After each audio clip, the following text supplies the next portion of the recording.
And this dot represents one person who's healthy and decides to go out like usual. They jump on the subway and head into the office where they catch COVID-19. But they don't feel sick right away and might not for several days. So later they go to a basketball game where they unknowingly infect 2 or 3 more people. Most of these people will have relatively mild cases, but one might be an elderly person with a severe case who will eventually have to go to the hospital.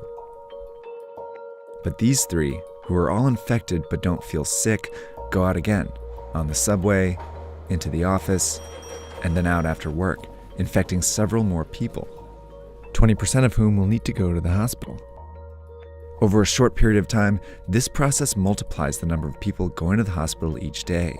Before long, the hospital is full and a crisis begins. People with severe cases of COVID-19 can't get treatment, and some who could be saved die. Plus, people with other issues can't get treatment either, and some of them die. This surge of severe cases causes avoidable deaths. That's what happened in South Korea, Iran, and Italy, all of which went from 100 to more than 5,000 cases in less than 2 weeks. A lot of people died because they couldn't get into the hospitals.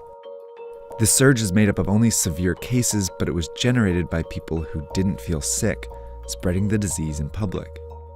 Which means the people who can do the most to avoid these unnecessary deaths are these people.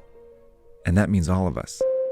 To slow the virus down, you need to act as if you already have it. By avoiding public transportation, the office, crowded places, and even small social gatherings, you decrease your chances of both getting the disease and spreading it. This is called social distancing. If enough of us do it, the virus still spreads, but much slower. Over time, many people might still get infected, but fewer severe cases show up to the hospital each day, never overwhelming the system.